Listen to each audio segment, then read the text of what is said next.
di dahan, mencari makan hidup upaya. Izin dicari mohon perhatian, bolehkah saya menyampaikan sebuah cerita? Assalamualaikum warahmatullahi wabarakatuh. Yang saya hormati Dewan Juri serta teman-teman yang saya banggakan. Perkenalkan, saya dari nomor urut 1. Pada hari ini saya akan membawakan sebuah cerita dengan judul Misteri Penunggu Kebun Karet, karya dari ibuku saya sendiri. Mau tahu ceritanya tidak? Mau.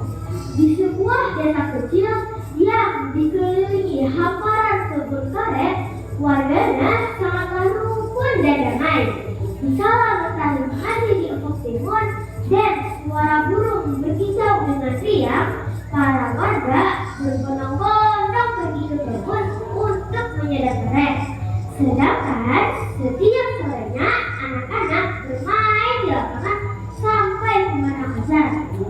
Akan tetapi pada suatu hari, Pak Samad yang baru saja pulang dari sholat subuh, ia melihat ada sosok putih berdiri di sela-sela pohon karet. Pak Samad langsung getar, lalu ia langsung lari seperti sampai ke rumahnya. Tok. Bu, ada pocong, Bu, kata Pak Samad sambil berteriak. Lah, di mana ada pocong, Bu? Lah, di mana ada pocong, Pak? Kata ibu sambil menghampiri. Itu loh, Bu, di kebun Pak Sani ada pocong, ucap Bapak. Astaga, yang betul, Pak, kata ibu sambil terkejut. Betul, Bu, ucap Pak Samad sambil bergetar ketakutan. Kabar itu pun menyebar dengan cepat. Warga mulai resah. Sejak saat itu, banyak warga yang enggan pergi ke kebun. Suasana desa pun berubah menjadi senyap. Anak-anak yang biasanya bermain sampai sore kini pulang lebih awal. Semua was-was, tapi berbeda dengan Naval, Alfa, dan Saki. 3 sekawan yang sering menikmati warung ini tetap bermain seperti biasanya. Begitu ada memandang, mereka melewati kebun karet tersebut. Ketika melewati kebun itu, Alfa langsung memegang tangan Alfa. Sampai ada semuanya kan? Kata Alfa sambil bergerak. Iya, benar. Katanya orangnya serem, ucap Naval sambil bergigi. Santi yang lebih dulu berjalan di depan tiba-tiba berhenti. Lihat, kata Santi tiba-tiba berbisik. Itu dia, sahut Alfa sambil menunjuk. Sejak cepat, bagi tahu itu pocong atau bukan, bisik Naval. Yang berapa? Berani, tapi jangan mereka juga dong. Kita harus atur strategi. Kalau pocong menghilang gimana? Bisik Santi. Ayo dulu, besok kita berkumpul lagi gimana? Esoknya mereka berkumpul lagi untuk mengatur strategi gimana? Dan mereka terjadi berkumpul lagi malamnya di kebun karet tersebut. Malam pun tiba, berbekal senter mereka menyusup ke kebun karet tersebut. Malam semakin larut, kabut mulai menampakkan diri. Hembusan angin malam menambah suasana semakin mencekam.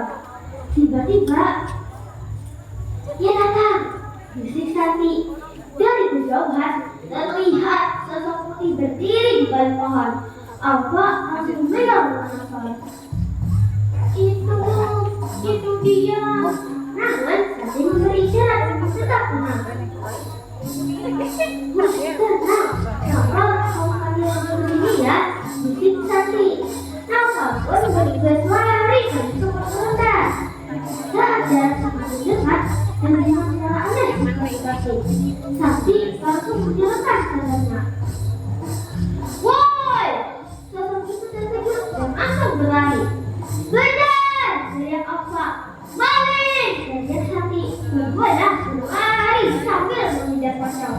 Dan sampai akhirnya para warga tiba dan ikut mengelompok pocong sampai dapat. Jangan, jangan, ampun! Teriak sobat tersebut. Saat saya kesini berjika, mereka terkejut. Ternyata bukan pocong, melainkan orang pria yang menyamar. Ternyata dia adalah seorang maisara yang sengaja memakai jas putih untuk menakuti warga tersebut dan jauh dari kebun. Jadi dia bisa berpuasa mencuri getah karet. Keesokan harinya, kebenaran itu pun diumumkan ke seluruh warga. Sejak saat itu, warga mulai berani ke kebun dan anak-anak bermain sampai sore seperti biasanya. Akhirnya, desa itu pun kembali damai. Nah, demikian ceritanya teman-teman. Semoga menginspirasi ya.